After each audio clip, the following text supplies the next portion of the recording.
kita ni ada maruah. Rider dengan driver ada maruah. Kita dah sampai satu tahap, dah ada pijak-pijak. Sampai satu tahap, saya pernah bang, saya dapat satu job. You mau angkat, you angkat. You tak mau cancel. Dah lah kita datang. Cakap baik ni, cakap bos ini dah lebih. Selalunya lah isunya overweight, ataupun benda tak sesuai dengan kenderaan tu. Ataupun kita boleh cakap bos ini minta tol pun dah mengamuk. Sekarang ni saya tengok memang pay-hailing ni dalam situasi terjerut lah. Siapa yang buat Terjerut. Aduh. Rela paksa lah senang kita. Betul lah abang. Kira kalau dapat tu pun paras-paras hidung lah. Dan sekarang ni agensi kerajaan minta maaf lah. Saya cakap terpaksa terus terang. Kerajaan jaga syarikat, bukan jaga. Kerajaan jaga syarikat. Ya, betul. Ini sekali lagi kita bersiaran untuk rancangan mingguan yang ditaja oleh GB Ride Naik Celah. 4 tahun lepas tu dalam sistem platform ni agak menarik lah. Okey. Jadi saya pun teruskan dengan kerjaya sebagai pemandu e-hailing ni.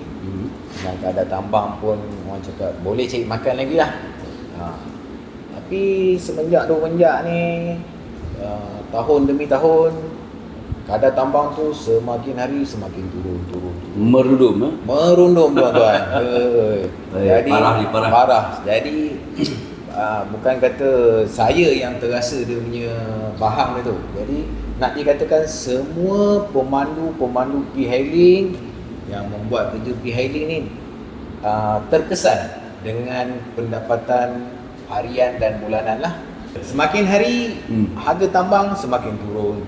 Kos operasi semakin hari semakin meningkat. Bersyukurlah dengan GB Ride menjemput kita ni sebagai satu panel Untuk meluahkan apa yang terjadi. apa yang terbuku lah dekat dalam hati kita ni. Nak diluahkan tak ada tempat luahkan. Kita dah luah dah, hantar memorandum dah. Saya masih ingat serahan memorandum untuk mengkaji berkenaan dengan kadar tambang ni dilakukan pada 2 tahun yang lalu. Betul. Tapi sampai sekarang tak ada apa-apa. Tak ada Belum ada feedback, perubahan lagi lah. Tak ada perubahan. Tak ada tindak balas yang lebih baik lah. Mana serahan memorandum ni macam tak ada apa ya? Itu pasal bila ada orang panggil untuk kita buat, minta maaf cakap lah, berdemo. Benda-benda ni, benda standard lah, kita demokrasi kan, berdemo untuk meluahkan perasaan, untuk menuntutkan sesuatu keadilan. Saya rasa dah sampai satu tahap macam dah malas nak pergi dah. Dia buang masa. Buang masa. Betul hantar memorandum, saya takut-takut hantar memorandum tu dibuang kat dalam minta maaf cakap mungkin diketepikan ataupun dibuang. Kita bukan apa, memorandum tu kita adalah satu luahan, orang cakap luahan dan realiti keadaan sebenar. Bukannya kita suka-suka, siapa yang suka-suka nak mengacau. Kita pun ada masa kita untuk cari rezeki. Tak ada masa bang nak pergi buang masa ni. Untuk apa? Tapi bila kita memikirkan beberapa ramai ketua keluarga yang melakukan kerja e-hailing ni ditekan dan sampai satu tahap ada yang bunuh diri. Permulaannya kadar tambang tu agak bersesuaian lah. Okey lah, orang cakap boleh lagi saya makan. Tapi awal pengenalan tu memang cantik. Jadi orang cakap tu perniagaan yang sihat lah. Okey. Lama kelamaan inilah yang terjadi. Orang cakap harga tu dah tambang tak masuk akal, tak sesuai dengan tambang, dengan kita. Sebagai contoh yang tak masuk akal tu, katalah daripada KL ke Pulau Pinang yang sepatutnya berapa? Yang dapat berapa? Kalau ikutkan untuk rate lori 1 tan kalau naik ke Penang pun dalam average 1,500 lah kalau daripada KL. 1,500. Tapi sekarang ni pula bila ada sistem ni boleh menawarkan sampai 4 harga. 4 harga. Satu platform 4 harga. Satu platform 4 harga. Kalau kita sebagai pengguna, kalau kita sebagai pengguna, kita cek sistem. Dalam sistem tu ada 4 harga. Saya tanya pada pihak abang lah, secara jujur lah. Kalau 4 harga tu, harga pertama ni orang cakap harga keutamaan lah. Harga keutamaan. Okay. Harga yang kedua ni harga biasa lah. Harga yang ketiga ni harga pengumpulan. Okay. Yang keempat ni customer boleh set harga. Mesti saya pilih customer set harga. Kalau saya sebagai pengguna. Jadi dekat situ, kalau saya pun jadi sebagai customer, kalau diberi 4 pilihan, saya mesti ambil yang paling murah. Benda sama.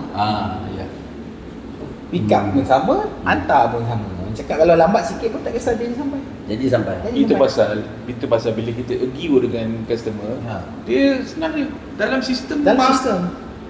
Kalau Dalam orang sistem, bilang, ah. dalam sistem mak.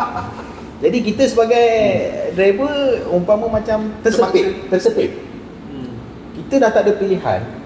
Jadi kita sebagai pemandu ni dalam keadaan tersepit, kalau macam saya tak ambil lah. Saya rela tak ambil. Memang saya tak akan ambil. Buat apa saya nak menanggung kos. Ini memang kalau harga keempat ni memang menanggung kos kerugian yang amat besar. Tapi kita tak tahu bang situasi pemandu-pemandu lain yang betul-betul mengharapkan duit.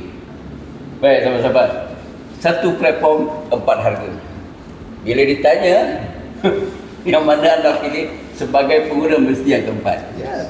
Mesti yang keempat. Jadi harga murah. Maknanya sekarang ni syarikat memberi kuasa kepada pengguna Ya. untuk menetapkan tambang pengangkutan e-hailing. Dah pergi jumpa dengan pihak syarikat, kita dah jumpa dengan pihak kerajaan. Tak jelas. Tak jelas. Dalam RUU pun tak jelas. Tak jelas. Sebab kita dia start ni isu ni bukan apa tau, bila harga tu sampai dia tak boleh menyimpan bang. Itu isu yang pertama. Bila sesuatu dalam macam mana sekalipun, kau banyak duit macam mana sekalipun, bila kau dah start korek, tapi kehidupan kau tetap macam tu juga, dan ditekan-tekan, abang rasa Manakah habis? ambil. Disebabkan perkara itulah yang ramai pemandu sekarang ni yang jadi mental health. Tekanan perasaan, tekanan jiwa. Dengan kita pemandu ni tak cukup rehat, tak cukup tidur, dengan keadaan tambang yang murah, lepas tu kita pergi jarak jauh dengan tak ada allowance. Itu pasal kita perjuangkan harga lantai nasional untuk pastikan, sebab sekarang ni syarikat-syarikat luar sekarang ni dia gunakan satu istilah di mana bersaing secara buang harga. Bila buang harga, bila tak ada kualan, macam Abang Rizal cakap tadi, tengok je lah berarti. Jadi bila Menteri Sumber Manusia dah tukar dulu SIM, sekarang ni Datuk siapa? Ramadan. Awal-awal pun dia cakap kerajaan tiada Tawaran. Tidak masuk campur. Ini ayat yang popular lah. Perdana Menteri pun dia akan kata, untuk urusan tambang e-hailing dan e-hailing kita kena apungkan kekuasaan pasaran. Tapi kenapa benda-benda lain yang berkaitan dengan kenderaan tak diapung? Ya, komisen dia boleh tetapkan. Ada ke tak ada? Ini satu orang cakap satu persoalan yang mana akan menyebabkan satu kekeliruan. Keliruan kat mana? Dah lah kita driver, dah lah keliru. Pengguna, saya pernah jumpa satu customer, "Dik, okey ke harga ni?" "Jauh ni, Dik." Betul lah puan, minta maaf, memang macam Penumpang pun simpati, pengguna pun simpati. Sampai bila kita dah harapkan tak boleh. Ini lah isu banyak yang isu. Bukan dalam platform tu dah tulis ke? Tak jelas. Ayat dia macam mana? Tak jelas. Ayat dia kat sana? Ayat dia pemandu dan mutual pengguna berunding, macam tu? Pemandu dan pengguna berunding. Kalau dua-dua setuju, okey. pengguna setuju, okey lah. Kalau dia tak bersetuju, kita pula nak kena tanggung dia punya masalah, dia punya beban ni. nak cepat baru. Platform ni kalau tak silap saya tak boleh cancel. Tak. Di sebab pemandu. Dia bukan Boleh. bukan tak boleh cancel bang. Apabila kita cancel, Efeknya kat kita. efek kepada pemandu. Okey. Jadi platform ni beranggapan kita ni di luar.